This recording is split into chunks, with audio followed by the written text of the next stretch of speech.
Welcome to episode 93 of New Money Talks. Right on the money. See, Jason's a killer. He could do it on the first one. So I'm excited here. We have the famous Jason Wong. I don't even know how to describe you. I feel like you've lived a lot of lives within the e-commerce D2C space. I know more recently you've been doing a lot of work in packaging and sourcing and everything too. Um, we've been good friends now for a while now.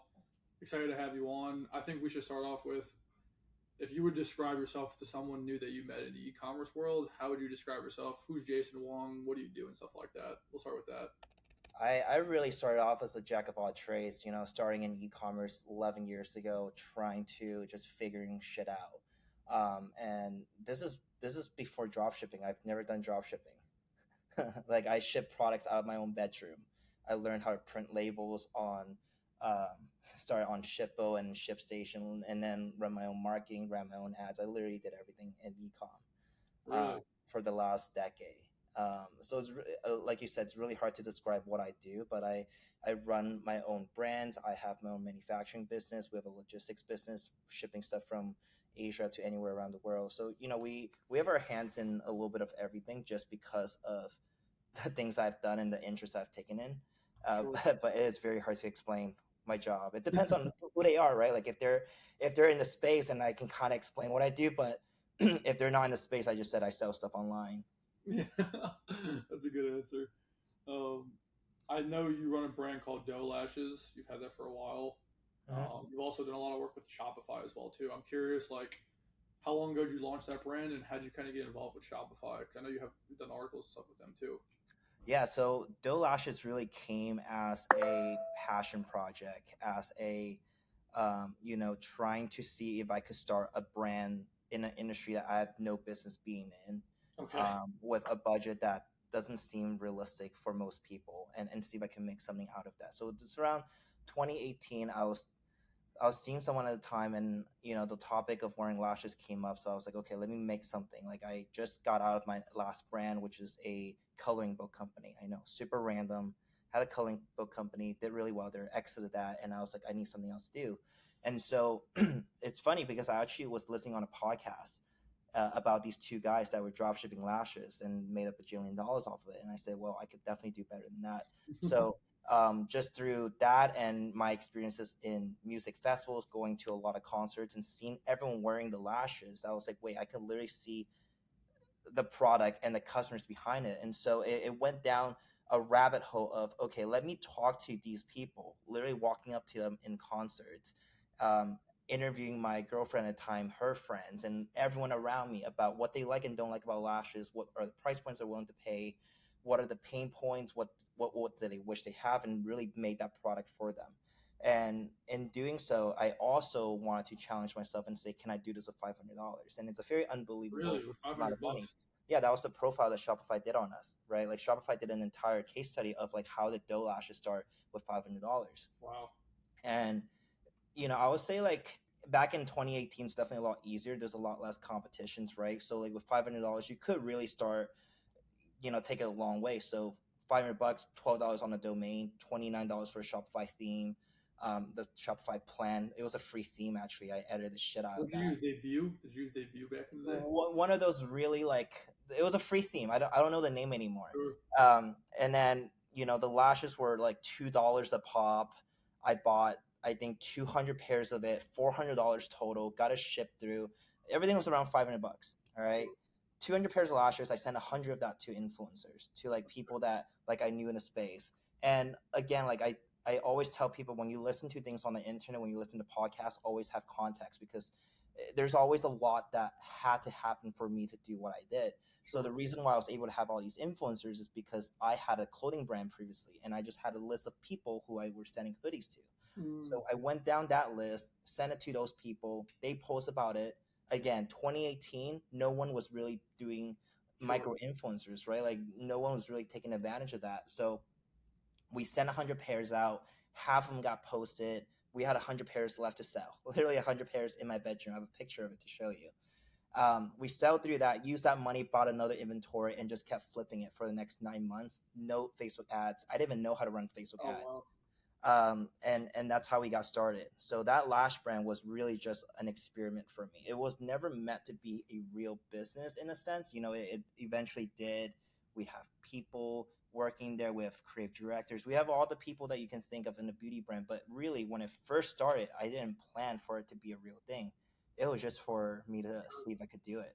I'm curious for you too. Like, how did you find e-commerce? How did you find Shopify? Like, you started 11 years ago. I'm curious. Like, did a friend show it to you? Did you see an ad for it? Like, I'm just curious how you even came across it. Yeah, one of my friend Joyce showed it to me. She was running a Shopify store at the time for a clothing company, and I saw the Shopify powered by Shopify at the footer of her website. I click into it, and the rest was history. This is 2013. 2013. So Wow. like my Shopify account is 11 years old. Damn. So like, it was just serendipitous. Like, I guess a friend of yours was doing it, and you're like, oh, this looks interesting. What was the first product you ever launched on Shopify? I'm curious. I had a clothing store, so my first clothing company was called Trendy Co. Trendy Company. And the premise of that was to take all the trendy graphics on the internet at the time, all the quotes, all like the little graphics, drawings that you're seeing posted all over blogs. And back then, 2014, I was on Tumblr. This is pre Instagram, pre Twitter. Another platform called Tumblr was for blogging. So a lot of pictures were posted on the platform, but no one's really capitalizing on it. Like, no one was really thinking about monetizing social media back then. And so I was like, okay, I'm gonna work with these artists who are making beautiful work on the internet, and I'm gonna help them make money. I'm gonna help them capitalize on the work, Sure. and that's how the company came about. And then we got popular selling pop culture merch. So like when Drake's Hotline Bling music video came out, remember him dancing in that Yeah. neon room? We made a hoodie of him dancing, a Christmas sweater hoodie. So it's like, think about ugly Christmas sweaters and, Sure. and the design of it, but it was Drake dancing. Um, so like six figures of that in maybe a week before Christmas.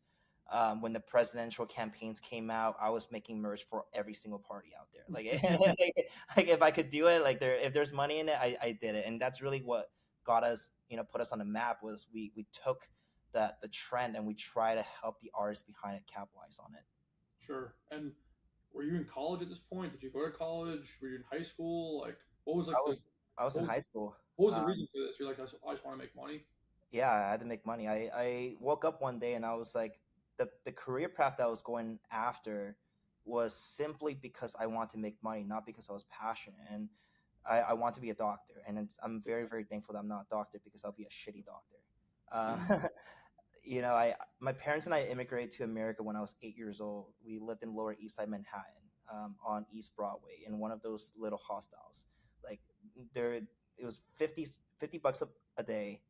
We Wow. didn't have a lot of money, right? Like, I was working in restaurants with my mom. We had to make ends meet, and so like for a long period of my childhood was just in grind mode. Like, there was no options for me. Like I didn't come here. We didn't have a Cushing house to live in. I just had to grind.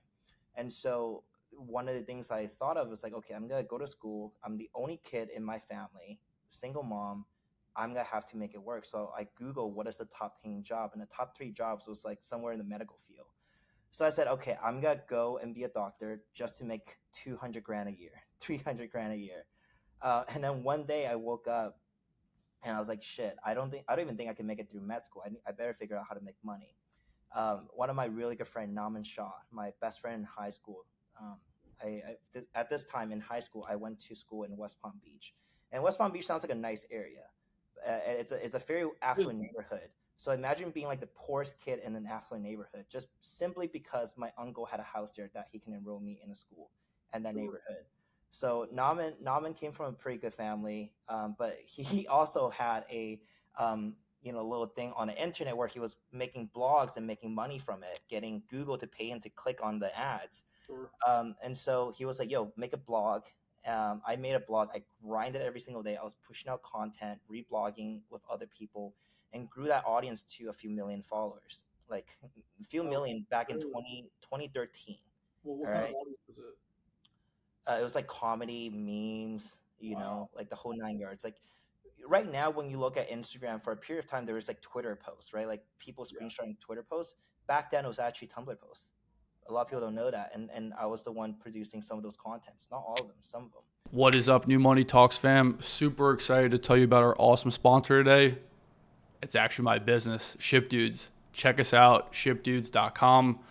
I don't know if you guys knew this, but I've been running a 3PL for over 5 years now. We have locations all over the country and have helped amazing brands go from just an idea to shipping hundreds of thousands of orders. We've even helped brands launch into retail like Vitamin Shop, Target, Costco, and Sephora. If you're an awesome e-commerce founder, but you're not happy with your 3PL partner or your operations in general, reach out to us. Check us out, shipdudes.com. If you're a founder who's shipping orders out of their garage or their mom's basement, trust me, I've been there before. Hit us up. We can definitely help. Shipdudes.com. And lastly, if you do book a time with us, make sure you put in the notes that you came from New Money Talks. We will definitely take care of you. I've even given free fulfillment months for people coming from the pod. So anyways, appreciate you all. Check us out. The sponsor for this video is ShipDudes. And back to the pod. And so with that audience, skip forward a couple years with a few million followers, I was taking brand deals from companies like Shein, Fashion Nova. I did Dr. Pepper at one point, like different campaigns. So I was like, wait, these brands are paying me money to post their content.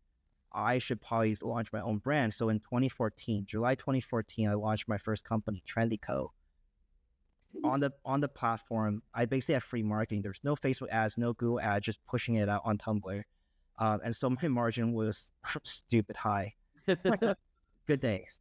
Yeah, good days. And like, I guess even back then you were sourcing product because you said it was a clothing brand, that first brand. Yeah, my clothing brand, Trendyco, I actually found my supplier on Alibaba. Literally had no contact, but I speak Chinese, coming from China. I spoke Chinese, so I went on the platform and I started befriending the people that are working there, like the sales rep. And literally the people who are answering emails for these factories. I was befriending them. And sometimes outside of clothing, I'll be like, hey, can you source this phone case for me? Can you do the sticker for me? And the guys were doing it for me. That guy's now my COO. He's been with me for 10 years. Yeah, Wow. he's my right hand. He bought a house, bought a car. His whole life is taken care of just because we started that conversation on Alibaba. Also, he was working for your supplier for the clothing brand. Yeah, eventually I hired him out of it. I loved working with him so much that he's like a brother to me now. And he lives in China. Yeah, been with me for a decade. Wow, that's insane. So like, because people know you now as like packaging, sourcing, and stuff like that. So I guess this all started 10 years ago with your own brand when you met one sales rep at a Chinese factory.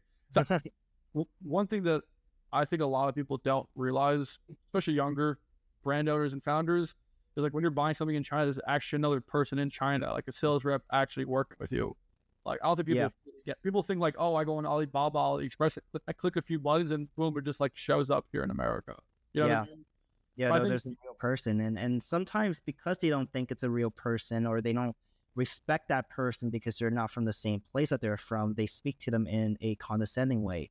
Yep. It's like, oh, that's just my guy. Like, I'll tell him to do whatever I want. I'm gonna pay him late. I'm not answering his email. I'm not gonna respect that relationship. Right. And I always tell people, if you want to do business anywhere, not even just in China, you want to do it in Turkey, you want to do it in Europe, you want to do it anywhere, you have to respect the relationship because at the end of the day, we're all humans. We're all humans. I mean, maybe in a few years from now, there will be an AI sales agent, but for right now, you have to respect the relationship. Yeah. Well, then that's crazy because like back then, were you thinking I'm going to run a massive manufacturing business? No chance. Or no chance. No chance. Your ceiling in life is only as high as what you're exposed to. Okay. And the reason why your exposure, like, how'd you find more exposure to like bigger things? I was living in Toronto after high school. So after West Palm Beach, I did the last 2 years of my high school in Toronto with my mom because I finally moved in with her. She got remarried. That's a different story. Moved in with her, and that's when I really started grinding business. After I graduated, the day after I graduated, I moved to LA, south of LA, so Orange County, for people that don't know where Orange County is. I moved to Orange County because I did the Google thing again. I Googled what is the safest city in America. So the first safest city was like bumfuck somewhere in the middle of America, and the second one was in Irvine, California. And I actually did a couple years in Garden Grove, Orange County back then. Nice community. I had a really good time there. It's next to the beach. And I was like, okay, at this point, I was making some good money being an affiliate, right? As a blogger on Tumblr with a few million followers, I was making, 20, 30K a month on affiliate deals. And I Wow. was 17, 18 years old. So I took that money and I moved to Irvine and I said, I'm going to try to make it there. Let me just figure out how to get this shit on track. So I moved there. And the first thing I did was I learned to make friends. I'm typically a very introverted kid. You can't really tell now, but I was so sheltered, so introverted. I moved there by myself, didn't know anyone. And I said, I'm going to just meet people, get myself into rooms that I'm not even supposed to be in, and try to figure it out. Through my internet friends, I met a couple of them in real life in LA. They invited me to a dinner. Through those dinner, I meet more and more people. One dinner lead to another. I just keep compounding that effect. And one of the dinners was with the CEO of Fashion Nova. Wow. Out of nowhere. He didn't bring his car that day, so I drove him home. We hung out at his house, and a few months later, I got a deal with Fashion Nova to do their influencer campaigns, and that gave me enough ammo to start, more businesses. So it's just, you have to put yourself out there. You have to put yourself out there in a room, and you have to listen. You have to observe. You have to also provide value. You can't just be in a room and leech off people, right? And so I was good at affiliate marketing. I was like, hey, listen, I can do X, Y, and Z for you. Let me do this for you. Let me prove myself. I was 18 years old. No one would have believed that I could do what I was telling people I could do. So I said, I'm going to do it for free. I'm going to do free work. I'm going to grind until you think that I'm valuable enough to work with. And I've been doing that for quite a long time. So when you met the founder of Fashion Nova, what did that do to you? I'm curious, like from a frame reference, like what did it do? Like what did you see when you met him? You're like, damn.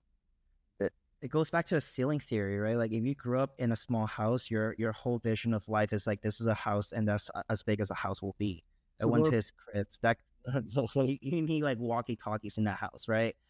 And that was like my first time being exposed to like that level of success in person. You see it on YouTube, you see it on TV, but seeing a person's like, holy shit, if this guy can make it on his own, bootstrap, no outside investors, and create a multi-billion-dollar company, and he is 10, 15 years older than me, what can I do in 10 years? Like, can I do what he did in less time? And that's really how I started framing it. It's like, I meet these people and I said, okay, what are the things that you learn? How can I get there in half the time that you did? Not as a competition, but because you're truly inspiring, right?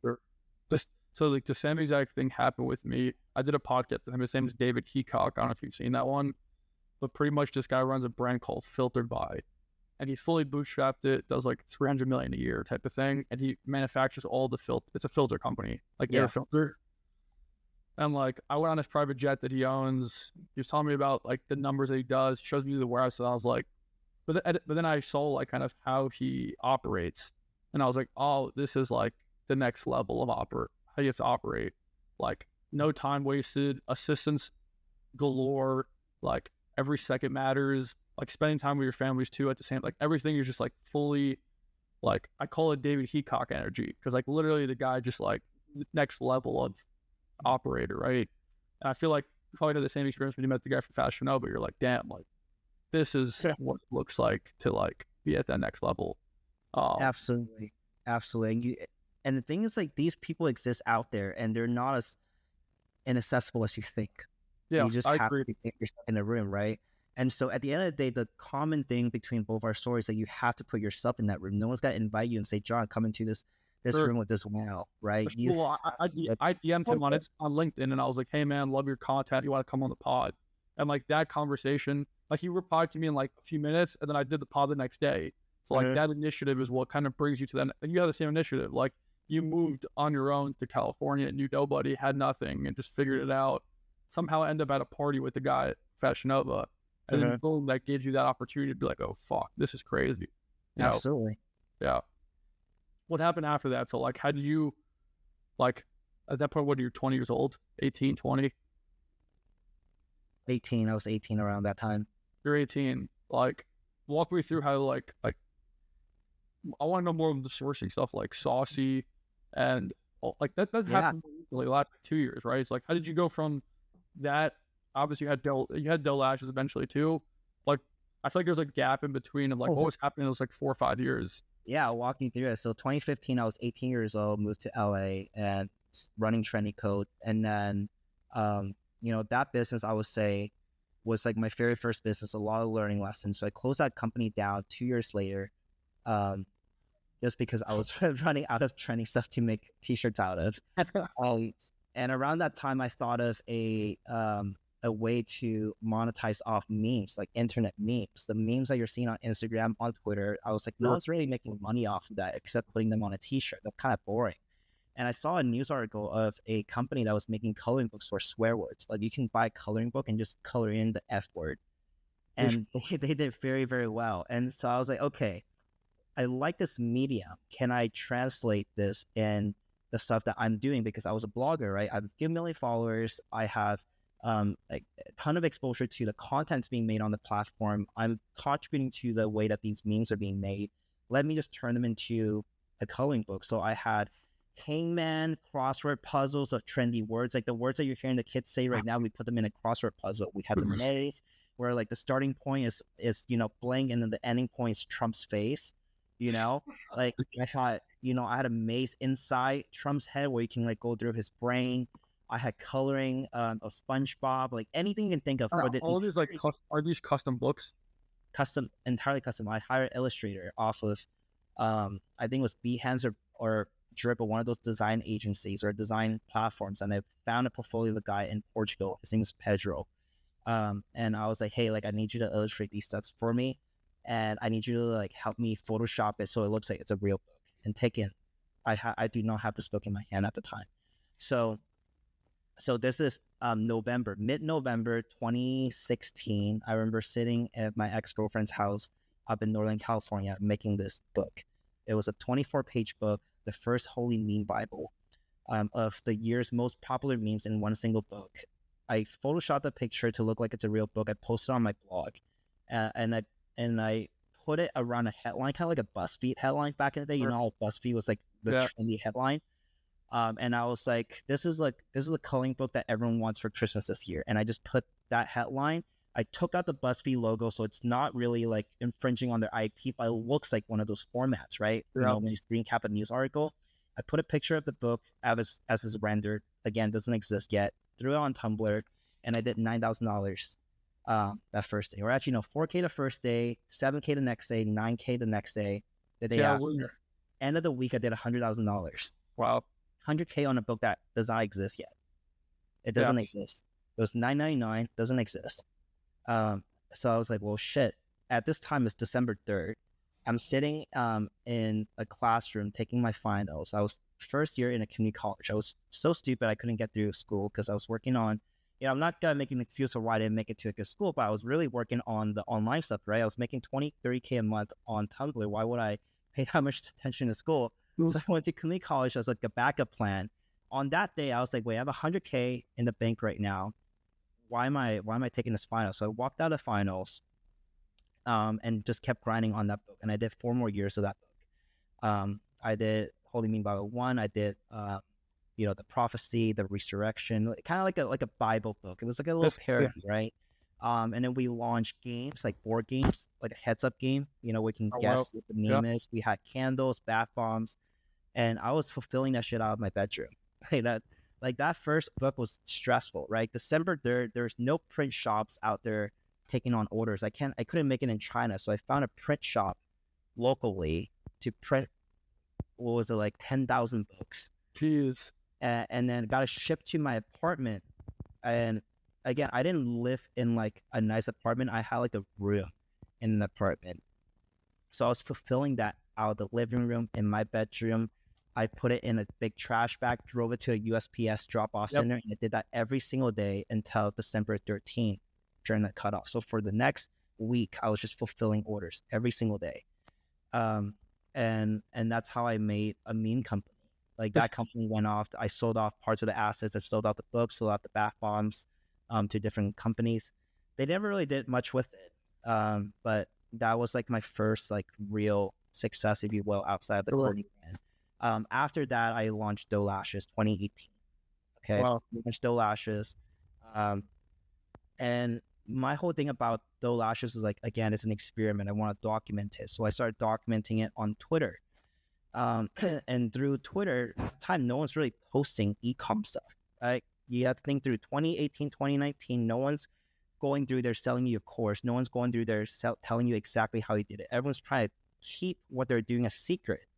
But me, I was like, you know what? I'm going to talk about what I'm doing because one, it's fun to document it. And two, it's nice to get feedback from people in real time. I'll post a landing page that I made and someone's like, hey, actually, have you tried switching this around? So I was getting real-time feedback. I was documenting and it caught the interest of Shopify. They're like, hey, we like what you're posting. Why don't you do a podcast with us, do a case study? And I started stacking that. I was doing that with every single SaaS providers that we're working with. And that's really like how we got known at DTC space, not because we're the biggest brand out there. There was definitely way bigger companies than we were, but we were the most vocal online. And because of that, I got a lot of opportunities to invest in companies, to be ambassadors, to be an affiliate, to do all that stuff. So there's a whole new business that came out of documenting my journey on Shopify. And also because of that, I was getting a lot of interest from people asking me how I did this, where I got it from. And so I started a whole sourcing company to meet that demand of inquiries. And that's really how Saucy came about, was we were just helping people find things overseas. We realized that there was a lot of gaps of global supply chain that needed to be filled. And we were very fortunate to be in that position to do that. For sure. So like this all stemmed, I'd say a lot of it probably stemmed through Twitter then. You're like, I think Twitter probably opened up a lot of opportunity for you.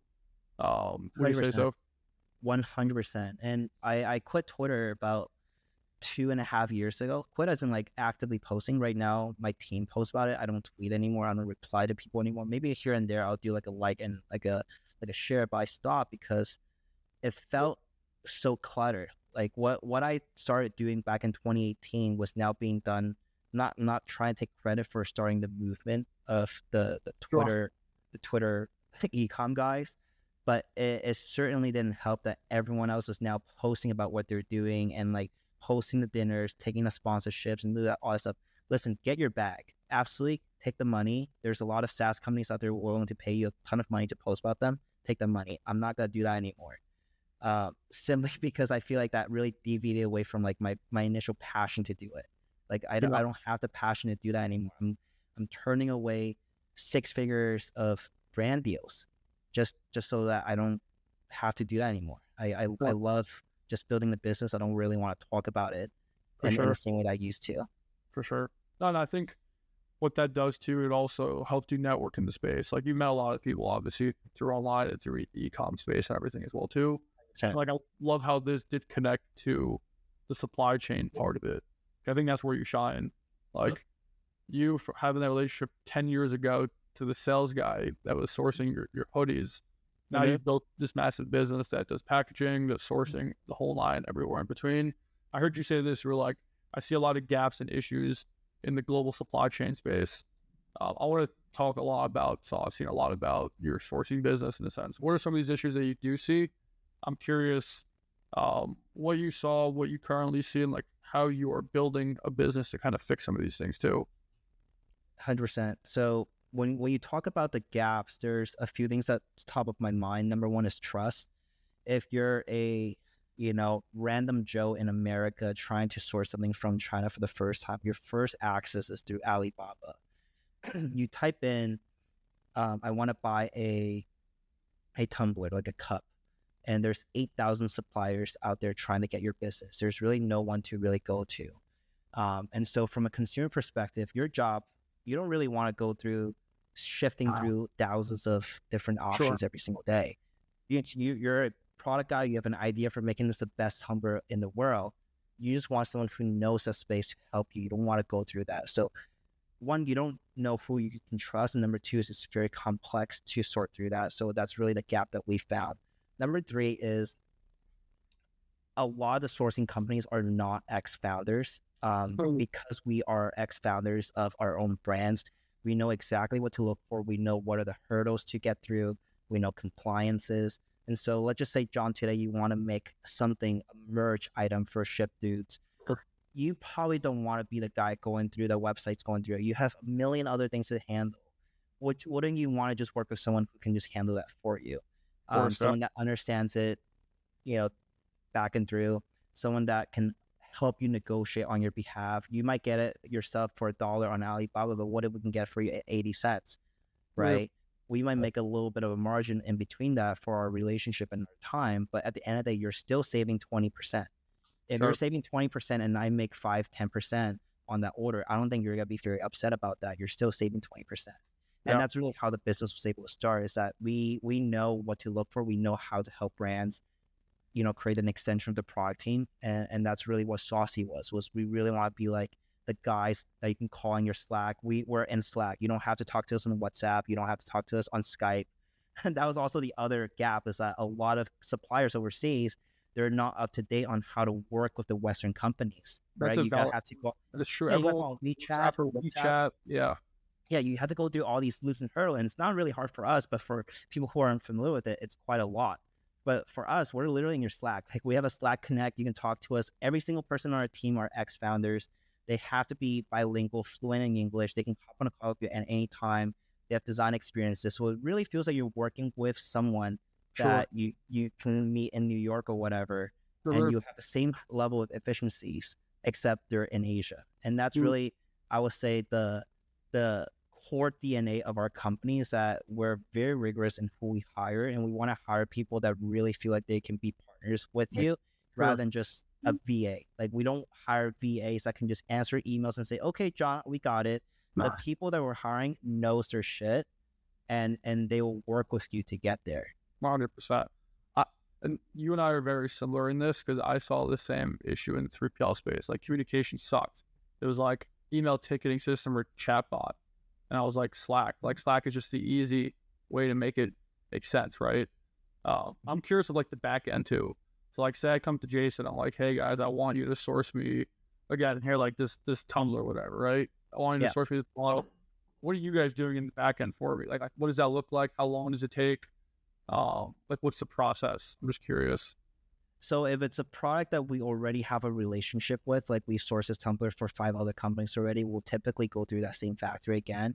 If we have not gone through that RFQ process for that product, then we would go and find our own list of vendors. So there's a few things that we do. First is, if there's a reference to quality that you want, so maybe you want a Stanley Cup, maybe you want a XYZ brand, we will go through their importer records in America, so we can see their government records of import and see who their suppliers are, so we can hit up that supplier. Because if you like Stanley Cups and you want to use exactly who they're using, we know the guy. We will find it for you, and we'll talk to them for you. If there's no quality standards and you're like, there's a particular shape that I want, then we will use that to narrow it down. So out of 8,000 people selling tumblers, maybe only 5% of them are selling the exact shape and size that you want. So we go through that. We look through their company histories. Every single person listed on these platforms have to show their company informations.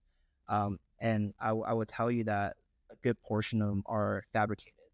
They need to rent a license. You know how, like, in New York hot dog carts, you can rent licenses to set up carts? You could do that too in China. So we go and we look through these documents. We cross-reference their informations, who the owners are, what machineries do they have. When they say they have 10 machines for XYZ, do they actually have it? We verify these information and we shortlist 5 factories. All right, 5 factories that we think are really good. They pass our vibe checks. And when I say our vibe checks, like really our 5-point checks.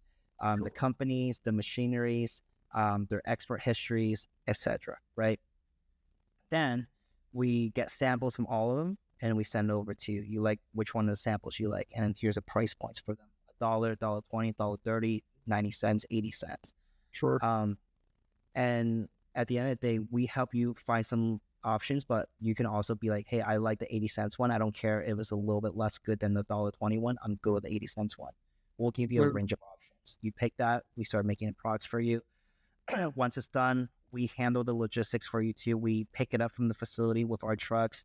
We get it to our warehouse for distributions. And then depending on if it's sea shipping or air shipment, we get it packed, loaded. And then the only thing that you have to worry about from a customer's perspective is where do you want the products to be shipped to? So do you have a loading dock? Do you want to ship it to a house? Whatever it is, we'll figure it out with you. But we want to make that process so seamless because, you know, when I was a brand doing this shit myself, I had to go file like my own customs paperwork. I have to go like chase down my own pack list. I have to do so many things that I just built a team to do it for our clients. Like, take it off your hands.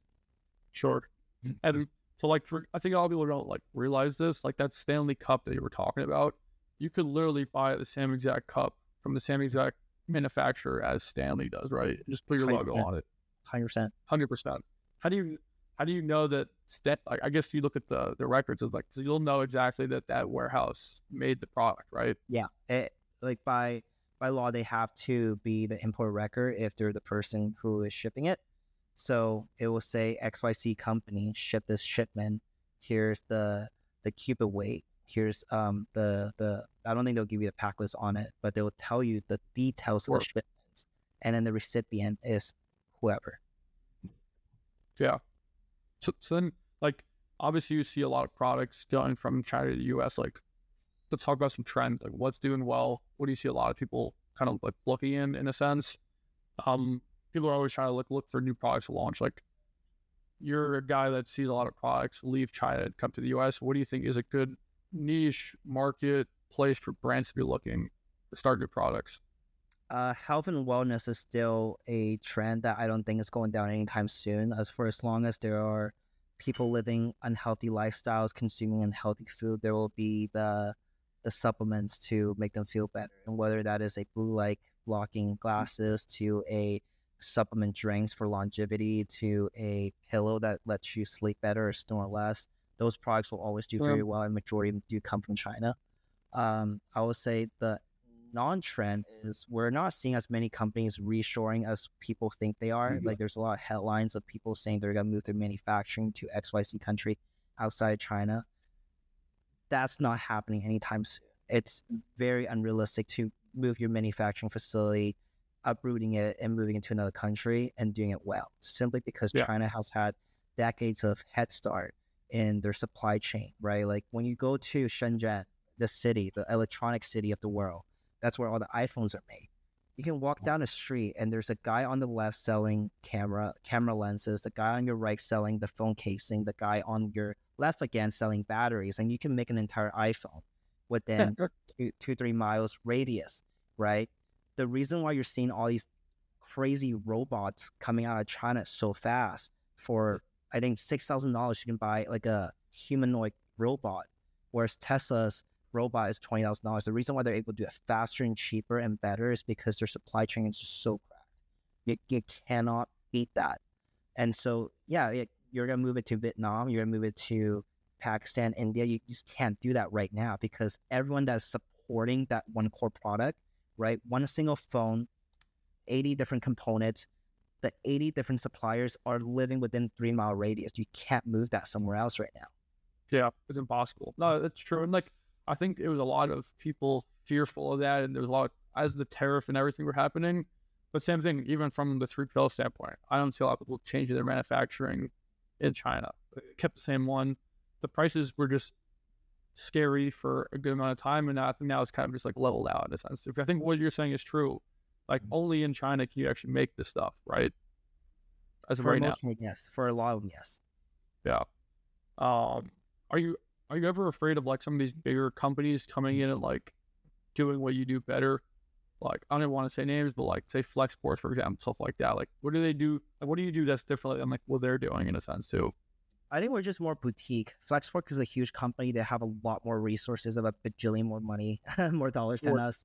I would say they have really good tech, really good interface, but they're just not boutique in the sense that we are.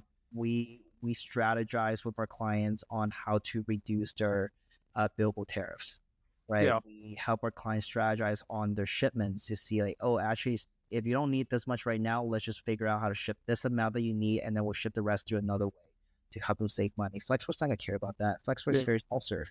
You click some buttons, you put in your pack list, your commercial invoice, and call it a day. They just do whatever you tell them to do. But like, these people aren't going to think for you. Right, sure. Especially if you're a small account. If you're a major account, maybe they'll have a rep for you. So we're still very boutique. It's very much the same as like, you know, a ship through versus a fully automated facility, right? There's those facilities now that you have to compete against that are competing on pricing and whatnot. But at the end of the day, you as the owner knows exactly what you could do better, and that's something that you're gonna stand on, right? That's no one's gonna tell you any otherwise. How does like I'm curious how you guys make money? Like, how does pricing work for your business? So I think a lot of people are curious, like, hey, if I want to use Jason, right? Like, will it be more expensive? Will it be less expensive than like me going through all the blah blah myself? Obviously, I don't have to sift through 8,000 different options, but like, how does pricing work? Like, legitimately. So there's always the market price and there's always the negotiated price. It's just when you go to any other other country, you can always haggle a little bit in certain countries, right? So there's a market rate and there's like the internal rate. Depending on the language that you speak, you can get 5% off. Yeah. So we almost make the delta on the 5% off just by speaking Chinese. But more on that, there's more ways that we can do to make our margins. One is by volume. If you're selling Tumblr and we're sourcing it for you, and our other clients also selling Tumblr, we're able to bundle that pricing. So let's just say you're only ordering 1,000 units, and 1,000 units typically $1. Let's just use that for simple six, right? But if you order 2,000 units, you might get it for 95 cents. Sure. We can get it for you at 95 cents simply because we have another client that is ordering a large volume. So we can press down more prices for you because we have clients selling the same category. So that plus like just us being domestic companies dealing with domestic companies typically get lower rates. Chinese companies know that if they just deal with an American company, they can be a little bit more aggressive on their margins simply because they just can't. American companies don't really negotiate the way that Chinese companies can with each other. Yeah. And so just by breaking through that barrier, we get some lower rates. And then the other thing is, if we have long-time relationship with the Tumblr company, like for example, right now, one of the biggest categories that we're sourcing for is frothers, coffee frothers. We're doing it for a lot of supplement companies, hydration companies, coffee companies. We're doing maybe 600,000-700,000 units of coffee frothers a month between these clients. We're able to get every single person that's sourcing through us for coffee frothers an incredible price, but also the suppliers that we're working with loves us because we're giving them, yes, 7 figures of deals every single time. So when I bring on another client, let's just say John wants to come in for frothers, I can get them that same price break because our relationship is there already. So that's really how our business is. It's a very relationship-based business wrapped around a operations company. Because like realistically, if you have 15 brands all buying frothers, they're all probably buying the same frother, just like different color, different logo, different packaging, etc. Right? Like the manufacturer doesn't care if he loves the volume. Now it's just like changing the colors for each one of them in a sense. That's right. Yeah, interesting. But that's very smart. Let's talk about Packing Duck too. I know Saucy is more sourcing and everything. Recently, I guess a year and a half ago, you launched Packing Duck. Is it 2 years? I'm not really sure at the time. I think Packing Duck's even more interesting to me, actually. I love Packing Duck because I think that it's actually very hard to source good packaging that doesn't break the bank. I think there's a lot of like online platforms in the US that you can source packaging for. But if you're buying low MOQs or just like honestly any MOQ, the price is just exuberant, right? Yeah. How'd like Packing Duck come in? Say it again. It's like $1, $2 a box. I've seen even $5, $6 a box. Dude, yeah, $5, $6 a box, $8 a box, like for some super custom stuff. How did Packing Duck come to be? What's the story behind that? And like, how does that work? So Packing Duck was a bit of a pivot for us because as we're sourcing more and more products, we're noticing that there's a point where our advantages that I just mentioned to you doesn't really come into play if we're sourcing too many products. It's very unrealistic for us to have an advantage if we have 1,000 different products that we're sourcing through because there's 1,000 different factories. There's no way that we're going to get a lot of volume for all 1,000 products, right? And so the competitiveness that I was telling you about before this is not there anymore. So we're sitting on a train. I was going to Guangzhou at the time with my CEO, the Alibaba guy that I met. Yeah. And we're talking about like, how do we find a new industry that we can take our expertise in sourcing and logistics for, that every single person needs, but no one's really doing it well yet. And after a couple hours of brainstorming, we're like, you know what? Packaging. We started to get people asking to source packaging, but we don't own a factory for packaging. We don't know that many people for packaging. So going back to how a lot of things had to happen for one big thing to happen, the supplier of packaging for dough lashes, we bought a lot of packaging from her, so we have a pretty good relationship. I was on a train to Guangzhou already. The factory's in Shenzhen. Guangzhou and Shenzhen is basically like, imagine like New York and Brooklyn. Sorry, New York City and Brooklyn, near each other. Close by. I head to the factory. I pitched her the idea that I buy a piece of her factory. And this is around a time when a lot of Chinese companies were on downward trend because domestic spending decreased. Right. And they're just not getting as much business as they were before. And so they're a little struggling. So I was like, hey, let me buy a piece of the company. We will revamp it. We'll bring in our processes, our technology, our website, our branding. These factories are not branded at all. You go find these factories. They're like XYZ Paper Industrial Limited. There's no brand to it. They're just manufacturers. So I was like, okay, I know how to do marketing. I know how to brand it. I know how to create media. I'm going to come in. I'm going to buy a piece of the company. I built a content channel where I have Instagram, TikTok, YouTube, any platform you can think of, LinkedIn. And I started making short form content about packaging. We're getting tens of thousands of views in the first couple of weeks. Then it went to 100,000 and then millions on LinkedIn. We have a website. We have a brand name, Packing Duck. It's very memorable. It's a name that people can be like, yeah, I know that name, or I've seen it before. Or like, yeah, you should go to this guy. Like, so it's a name that you can just toss around. You can't toss around Shenzhen Paper Industrial Limited anywhere, right? So we branded, we made content, we built a team around it.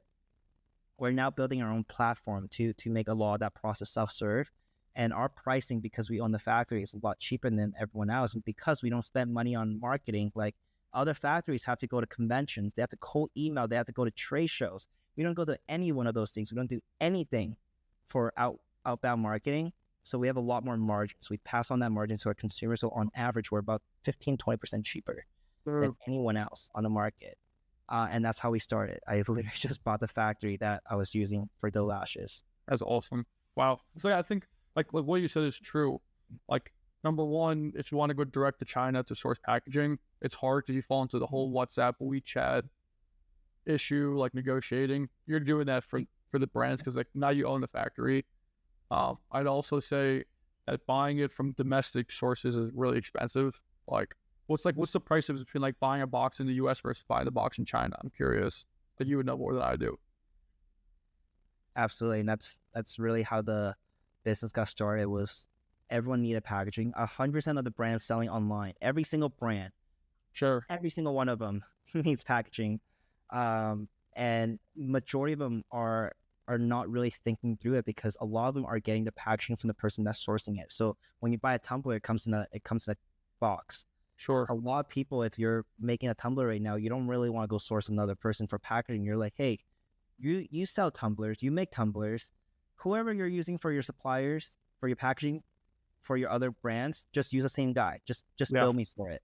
And that suppliers got billed them on a single line item. So they got billed for $1, but they don't know that 30 cents of that was a box. But the box only costs like maybe 5-10 cents.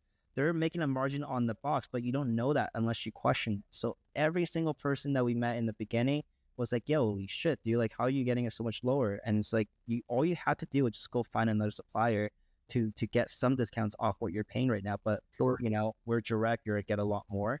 And packaging is really an afterthought. Like, there's not a lot of competition here. There is, but there isn't. There is in a sense, like, we're the new kids on the block. We've only been here for a year and a half.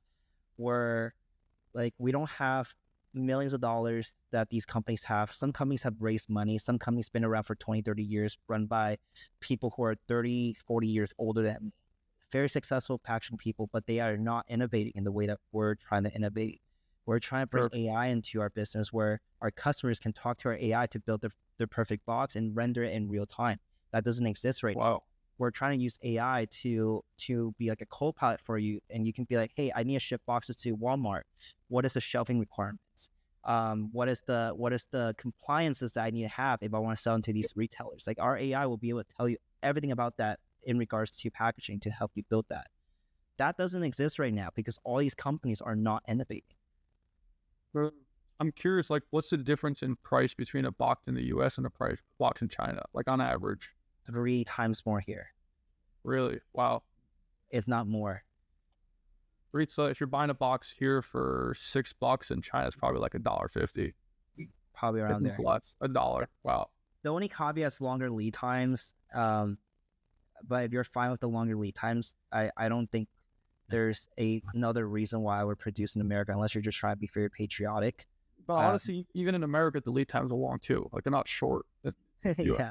By any means. Yeah. And they can't do a lot of things that we could do in China in terms of finishing. Like you can make a box, but like box, you can also have embossing, debossing, things that protrudes down. There's gold foils, there's matte finishing. There's a lot of things that like some companies can do, some can't in America, but in China most of them can't do it. That's awesome. I want to end on some advice stuff, because I think you've been in this space for like 10, 11, 12 years almost at this point now. You've been here and you're really young too, which is the craziest thing about you. Like you started super, super young. For the kid who's like 18, 20 years old right now, really young, watching this in eCom, trying to figure it out, like what would you recommend? Like he likes the space, he's tried a few products that haven't worked out for him, like him or her, what would you recommend? I think that's half of it. Let's start with that. Like I'm curious, like what you recommend, where would you recommend to look, spend your time and stuff like that? Study, like literally take the brand that you find inspirations from, go through their ads, go through their funnels, sign up for their emails, buy their products, see how their checkout process is, learn literally everything you can about it. Especially if the founder is public online, like you hit a jackpot. If the guy that you like and you find inspo from is posting on Twitter for free, like follow that guy. Read through it. Offer to work for free or whatever you can. Like just get your feet in the door. Okay, get your foot in the door, and study. That's what I did for the first 2 years of eCom. Was I was just grinding, learning. Like I took unpaid internships. I did a lot of shit for free just to get some experience under my belt. And then I used that experience to snowball it into other opportunities. But like the reality is the bar is so low now. The playing field is so level compared to when I started. When I started, there was no YouTube videos teaching you how to do any of the shit. There is like help doc videos from ShipStation, like that you have to read through. Like no one was making video teaching step by step how to do it. So like there's no excuse for anyone to not be successful in today's day and age with the amount of resources that you have right now, because you're truly living in the golden age of eCom right now. Like there's so much to do. There are kids who are 16, 17 years old making a shit ton of money on TikTok Shop just because they're good in front of the video. 10 years ago, that doesn't exist. Like we can't just do that because we're good at making videos. We have to learn everything. But today, there's so much things helping you. There's 3PLs helping you ship stuff. There's marketing agencies helping you do these things. All you have to do is put in the work and find the right people to help you on the project, and you can make a lot of money doing that. So that's for the young kid. That's for the guy who's trying to figure it out. I'm curious what your thoughts are on a 7-figure brand founder that wants to become an 8 to 9-figure brand founder. I think there's a lot of brands that are doing, say, 80 to like 200-300K a month in D2C, but they want to get to 8 figures, $1 million a month, $2 million a month, $3 million a month. What's your advice on that? I'm curious what you think is to get to that next level. I would say distribution is huge, not just like physical distribution, but your content distributions. Looking at all our clients today at Packing.co are 8-9-figure brands. The one thing that they have nailed down is distribution. They know how to make content. They know how to get their words out there. Some of them don't even have like a robust org chart. Like some of them are just a group chat. I've seen a company built out of a group chat and they're doing 60, 70 million a year. Like kids, 20-year-old kids I've taken out to dinner, and I was like, oh, do you want to order, a glass of wine? They're like, I can't even drink. 20 years old, $60, $70 million a year. And they're just really good at capturing attention.